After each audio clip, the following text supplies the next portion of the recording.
I am so excited to be back reading with you guys today. Don't forget, we're reading the book Willa of the Wood, and I hope you have your copy ready to pick up and start at chapter 5, page 22 in my copy. Willa knew that the darkness of the forest would hinder the man and his dog for a few minutes, but not for long. The human would come trudging through the forest, lighting the way with his box of captured flame and carrying his killing metal as all day folk did. But what he was most worried about was the dog's speed through the underbrush and its powerful sense of smell, which she knew was akin to her own. She had foolishly scoffed at the dog when it had been fast asleep, but now that it had tasted her blood, it would be unstoppable. She had been hunted by dogs before. They were simple beasts, but relentless on a scent. She picked up a handful of dirt, raised it to her mouth, and filled it with her breath.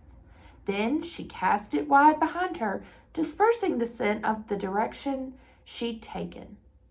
She stumbled deeper into the forest, pushing through the spasms of pain from the lead shot that had struck the back of her shoulder and arm. She crunched leaves and broke small sticks beneath her treading feet, making noise that she wouldn't normally make, but she had to move fast. She had to escape. Finally, she came to the reflecting pools at the rocky edge of the river. She didn't have the strength to climb up into the cradling arms of the trees and cross over the top as she had before, and she was far too weak to wade through the rapids, but she had to cross the water somehow to throw the dog off her trail. The dirt she cast behind would confuse it for a little while, but when the dog came to the river, it would run up and down the shoreline with blind, sniffing persistence until it found her scent again. In the far distance behind her, she could hear the sound of the man's tromping feet coming in her direction. She spotted the faint line of a deer trail that ran across the bank of the river. She knew that deer never crossed or even waded into fast-moving water, so she followed the trail, hoping it would take her to what she needed. When she reached a shallow rifle running over the small, rounded stones of the riverbed, she knew it was her only chance. She immediately started to cross. But even here the river dragged at her angrily, the white water bunching up like mountains around her knees, pulling at her, trying to drag her in. She fought against it, tried to keep pushing through it, but she finally lost her balance and collapsed down into the river, beset with pain, and the cold power of the water took hold of her and swept her away. She kicked and she sputtered, gasping for air in the churning water, terrified that she was going to drown. But then the current pulled her quickly forward and slammed her against a rock. She grabbed hold. The raging water immediately wanted to tear her away, to pull her down into its darkest holes, but she gritted her teeth and held on to the cold, hard surface of the rock. She clung to it. "Climb it, Willa," she told herself. "Climb it." She reached up for her hand, found a crevice with her fingers, and pulled, dragging herself slowly out of the river. The back of her shoulder throbbed. Her right arm and that whole side of her body felt numb, like all the blood had seeped out of it into the churning, dark waters of the greedy river. She crouched down in between the large, jagged, broken boulders that crowded the river's edge and asked for their protection. The cracked, moss-covered rocks towered over her head, making caves between them where she could hide. She had always loved the feeling of climbing among rocks like these, and it gave her comfort to rest among them now. But she knew she couldn't stay here. The rush of the river was drowning out many sounds, but she knew that the man and his dog were still coming, still on her trail, and they would find her here. She had to keep going, but she was exhausted and bleeding. Her lair and her clan were miles and miles up through the mountains before her reach. She could find no help from there, but she could not let herself give up. She needed to find a way to escape. She had lived in the forest all of her life, and she had taken pride in helping the animals who needed her care. But she realized that this time, she was the one who needed help, and that she was going to die. She lifted her head, tilted her face towards the gleaming moon, and began to howl. It was pitiful, soft, little sound at first. She was weak and not used to making any noise, especially when enemies were on her trail. But soon she pulled the pain of her wounds into her throat, and she let out a long, plaintive howl. She howled in the way she had been taught, not by her mother who'd been killed years before her, or even by her grandmother who raised her, but by a mother she befriended the winter before. As the sound of her howl went out into the night air, she could imagine it drawing in predators from miles around, sharp, clawed creatures ready to prey on the weak and wounded thing that she had become. And she could imagine the tracking dog and killing man raising their heads towards the sound and knowing they were getting close. At first, all she could hear was the relentless, rushing sound of the river. But then she heard a faint sound in the distance. She stepped out from among the rocks towards the forest, cupped her hands behind her ears, and listened again. There, she thought, very far away. It was another howl. She howled again. The returning howl sounded much closer now. Whatever it was moving fast, coming at a run. Her heart began to thump in her chest. Even though she was the one who had started the howl, she couldn't help her legs from shaking. There was a part of her that was telling her that she had made a mistake, that she should run now, scurry quickly away, or duck back down into the rocks and hide. She heard the beast pushing towards her through the undergrowth of the forest. She knew what she had done was dangerous, that it might get her killed.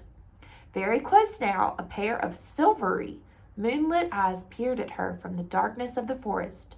She took a long, deep breath, used her powers to consciously slow down her heart, and tried to stay calm. You can't back out now, she told herself. You must finish what you started. But then 30 more pairs of eyes appeared in the forest, all gazing at her.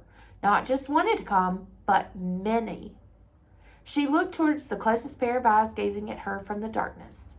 Unda natra noma far, she whispered in the old Faerin language. I need your help, my friend. But at that moment, the light of the man's flame came flickering through the trees. A large wolf emerged from the forest a few feet in front of her, her silvery gray eyes studying Willa intently. And then, behind the leader of the pack, she saw the others, the pale blue eyes of the younger wolves, and the gray and golden brown eyes of the older wolves. These were the great warriors of the forest, the clawers and the biters, and on any other night they might have tracked and taken down a little creature like her. But Willa looked into the eyes of the leader of the pack, crouched down to the ground in front of her, and said the words to her again. Unda natra nomum far. The leader of the pack stared at her. She was a beautiful animal with a thick, blackish gray coat and the muscles of many hunts. She had a strong nose and mouth, and held her ears up high, alert for the coming danger. The man and his dog coming towards them through the forest. Wolves and the other animals of the forest didn't have names in the English language of the day folk, but in the old language, Willa knew her name was Luthine. She looked so different from the winter before, when Willa had met her and helped her, when the wolf had lain in the forest floor, shot by a hunter and torn by his hounds. And now, by the flow of time, she had come around. Luthina lay down on her haunches, so close at Willa's side that she could feel the warmth of the wolf's fur against her shoulder, wincing in pain, but knowing that it was her only hope to live. Willa crawled onto the wolf's back. The dayfolk man had seen her in his lair and wounded her. She didn't understand why he had tried to help her in the barn. What kind of trick or twist of hatred had compelled him to such an act? But she knew she could not trust a human, and she knew that now that he had seen her, he would not let her go. He and his snarling dog and his clanking box of captured light and his killing metal were coming, moments away now, thrashing through the forest, trampling leaf and breaking branch to capture her and pull her back into their world. As Luthine rose to her feet, Willa wrapped her arms around the thick scruff of the wolf's neck. "The dog in the man's pack has the nose to track us," Willa said in the old language, knowing the wolf would know what to do. As the man and his dog came through the undergrowth of the forest, Luthine turned and looked at the other wolves of the pack. With a tilt of her head and a turn of her body, she gave the command. The other wolves turned and dashed in a dozen directions into the forest, yipping and yelping as they ran, as if inviting the coming enemy to pursue them. The moment they were gone, Luthine lunged into the darkness and leapt into running speed. Suddenly, Willa was flying through the forest, her hair whipping behind her. Her shoulders burned with pain, and the blood from the cut on her head was dripping into Luthine's thick coat. But Willa felt the joy of it too, clinging to the wolf's back, tearing through the forest faster than she had ever gone before. The trunks of the trees rushed past her. Great jutting rocks flashed by. The leaves of the bushes were but puffs of air swishing against her face. She felt the driving beat of the wolf's heart against her own, the air surging into the wolf's lungs and the heat pouring out of the wolf's open mouth as she ran, her teeth gleaming in the moonlight. Willa looked into the forest to their left and to their right to see two strong male wolves running with them, guarding their flanks, craning her neck. She saw that two young wolf pups were following close behind. She couldn't see the other wolves of the pack anymore, but she knew they were out there, running through the forest in opposite directions. There was no way for even the keenest tracking dog to follow them all. "The wolves teach us how to work together," her mama had told her. "They hunt together, defend their territory together, play together, and raise their pups together. It's through their love for one another that they survive." Willa knew she wasn't a wolf and never could be, but it was the kind of kinship that she had always longed for. Leaving the ravine of the river far behind them, Luthine climbed up through the rocky forest ridges of the high called the Great Mountain. The Cherokee called it Kauai, but the Dayfolk called it Clingman's Dome on their maps, made from the ground-up flesh of trees. It seemed as if all the locations in her world had many names, old names and new, night names and day, and if the names too were fighting to possess these ancient places. It was seldom used anymore, but one of her favorite names for this place was the Smoky Mountains, for she had seen it say its name many times. In the waking dawn of each new morning, the white mist of the Smoky Mountains' breath floated near its rounded top and out across the world, flowing down into hidden coves and sweeping flat valleys, out to the other mountain ridges and down through the fog-shrouded trees and over the tumbling misty rivers, as if the Smoky Mountains itself breathed the life into the world each morning and took it back again each night. Dead Hollow, the hidden lair of her people, was way up on the north slope of the Great Mountain, a place so treacherously remote and so shadowed by thick trees and steep ridges that no Dayfolk had ever trodden there. But as she gazed around her through her blood-blurry eyes, she realized that wasn't the direction the wolves were going. "Where are you going?" She tried to ask in the old language, but her voice was too thin and raspy to be heard. As she clung to Luthine's back, she felt herself getting weaker and colder, the sticky blood oozing from her wound and down her side. She held on desperately to the warmth of Luthine's fur, but her eyes drifted shut and she began to slip away. All she could feel was the undulating motion of the running wolf. Next time, we'll pick up with Chapter 7.